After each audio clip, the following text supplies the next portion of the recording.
Deep Dive Film School makes no claim of ownership of the film footage used in this episode. The film footage is owned entirely by the copyright holders. Also, we're going to spoil the hell out of this movie, so this is your warning. Welcome to Deep Dive Film School. Oh, this week we're going to get into that one scene from Meet Joe Black from 1998.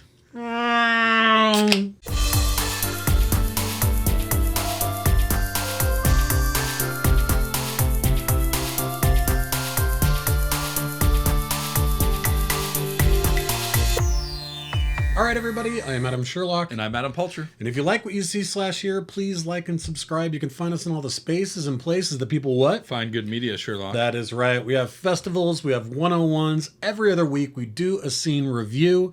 I've been talking about this scene for decades. Oh, yeah. Why did you want to do this scene from Meet Joe Black? Well, because you wanted to do this scene from Meet Joe Black.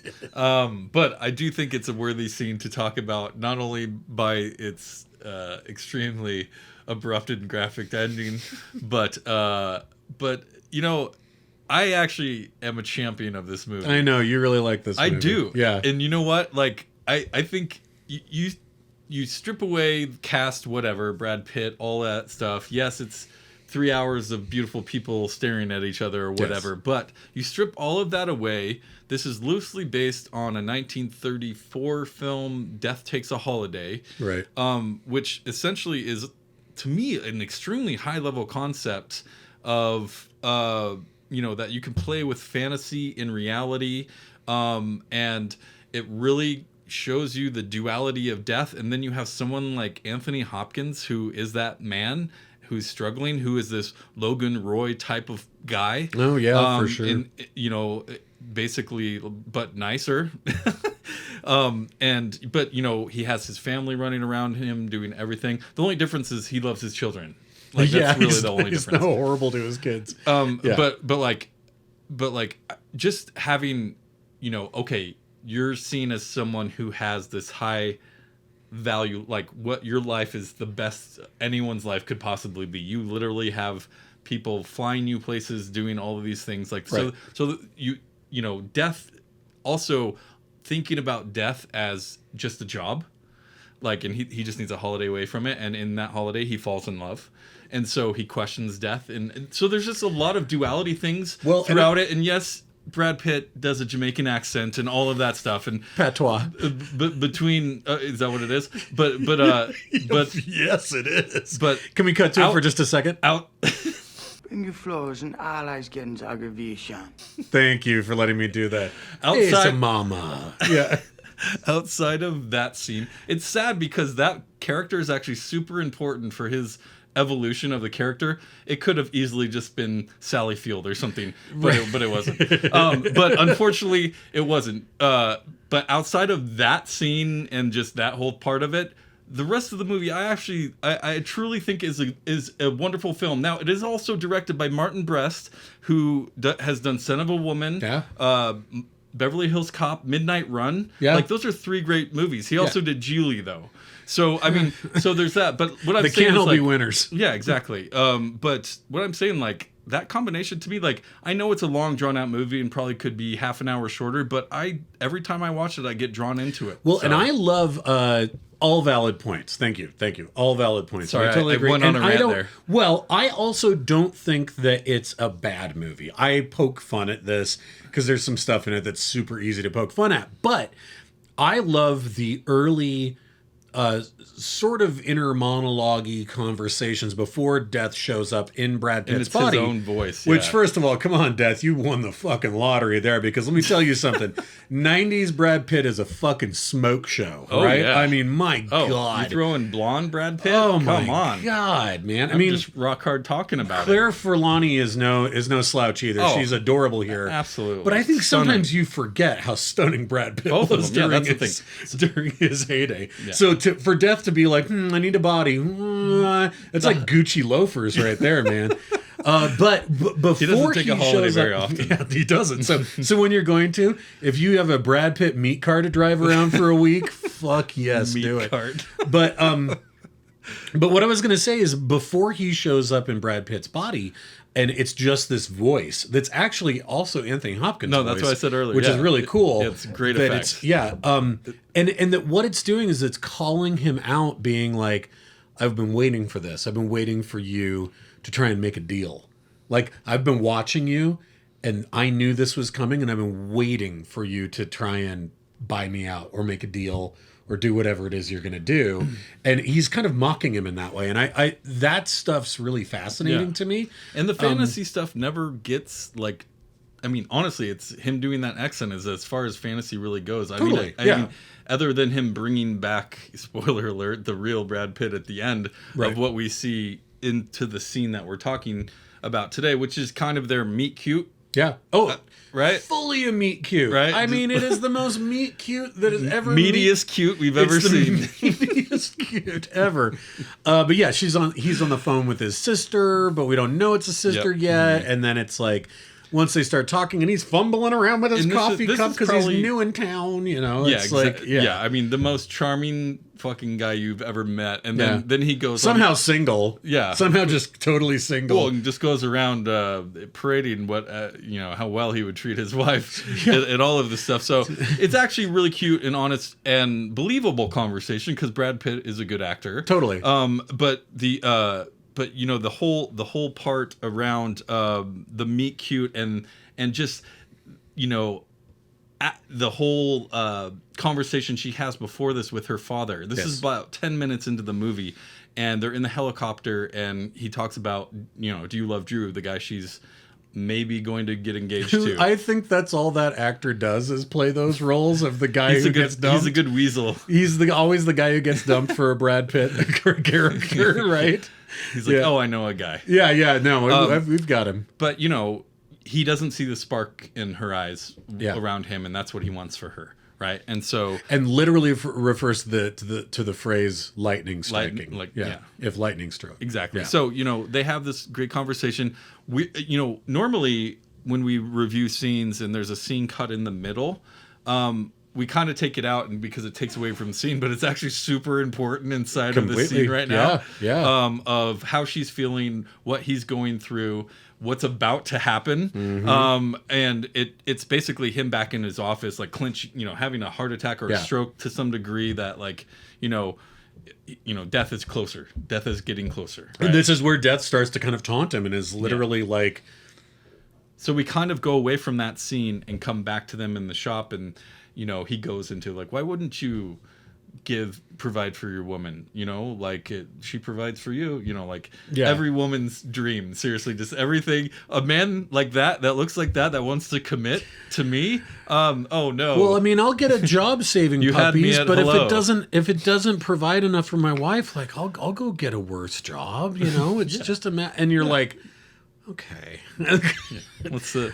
And she doesn't need that. Honeymoon hasn't even started yet. She doesn't need that anyway because A, she's a doctor, and then B, her dad is Logan Roy. So you're just kind of like, I don't know, like it'll be fine. But then when they go out into the street, he does say, "Did I say something wrong? Something about lightning striking." No, and that's before they. Oh, that's right. Yes. And so like that kind of freaks her out, but it also like. Makes her go, oh, maybe it's a sign from the universe. And at that moment, let me tell you, man, the strings and flutes are doing all the heavy lifting.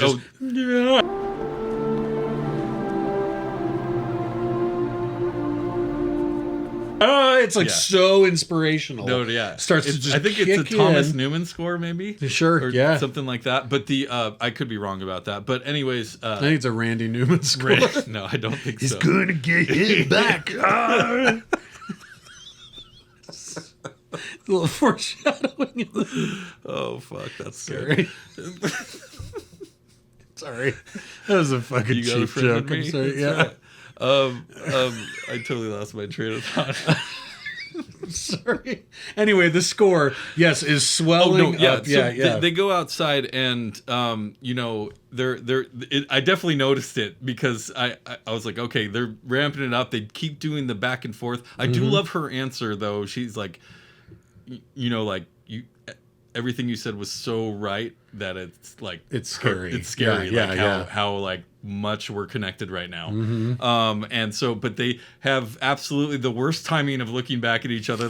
The classic, is she looking? Is she interested? Nope. Yep. Yeah. Back and Then forth. she looks, and then a second later he and looks. they literally do it like 3 or 4 times. Yeah, it and keeps it's like, going. You guys have terrible timing. But what's great about that? What's great about that is that we're if for His first is just time, more fatal. we're first time viewers.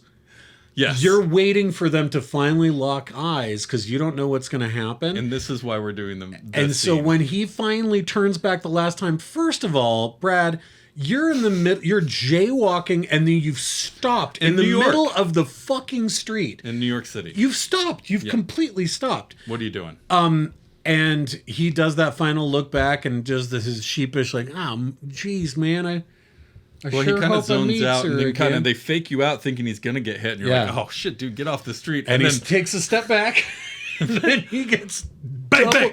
double whammied, and it's the greatest floppy body CGI up and then hit by the second car where after the first hit you're like, oh, maybe he'll still, and then he gets it going the other direction. And why is it so funny? no, but it's hilarious. Was it funny in the first time you saw it, or was it just shocking? It was shocking, but it was still a little bit funny. Yeah, the 'cause first it just time came out of nowhere. It comes You out just of nowhere, and there's no. It isn't even like the flutes and strings just stops. It does, and maybe that's. I mean, I don't know. Would it be worse if it suddenly did a dramatic punch? no, I think they did it perfectly. I think they did too. But one of the things that's the funniest to me about this. Okay, yes. Why is it so funny? It was pretty funny. And then I remember when Fight Club came out, there was a review in Rolling Stone with David Fincher, Brad Pitt, and Ed Norton.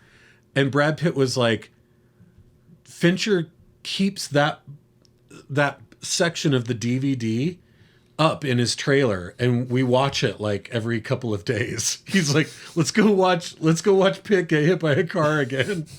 He's like, we've watched it on set of Fight Club. They'd watched it like 200 times or something. That's amazing. Which is like, that's the first time that I was like, I yeah, never heard that. I'm so glad that even his friends make fun of him for it and are like, let's go watch you get killed by a car, dude. But the first time you see it, though, we've seen this trope before. Final Destination has been out at this point. Totally. Or people get mowed over by something on Pet Cemetery. Not Brad Pitt. But not Brad Pitt in like the first scene he's in the movie, right? After you like him so much. Yeah, he's doing pro bono work. Oh He's my handsome. God. He's committed. He All of the just things. moved to the city. Yeah. He's still unpacking in his apartment. It's like, not anymore.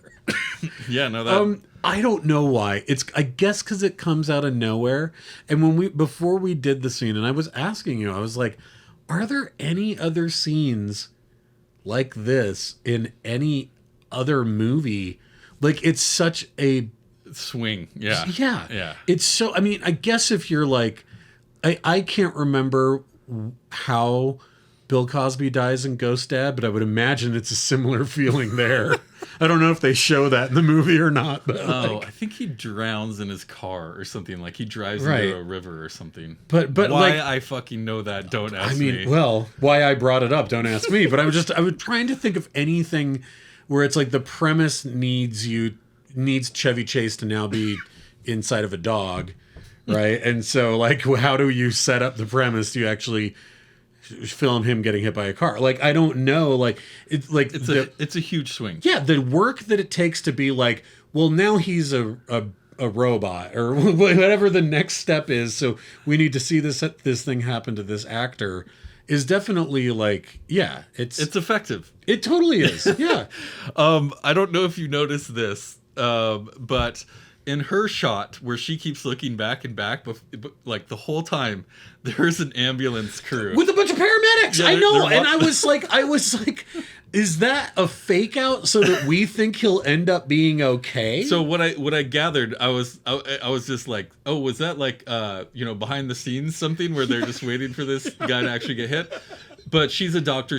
The hospital I think is right there. Oh so yeah, I because think he maybe says it's- everybody around here are doctors. Yeah, exactly. Okay. So, okay. Anyways, But I still, did wonder still that. pretty funny. I didn't know if it was a red herring. I didn't know what. Yeah, I couldn't tell. last thing I'll say, they bring him back at the end of the movie as this guy. That's right. Who didn't get killed in the middle of New York City highway in such a beautiful, hilarious, wild fashion.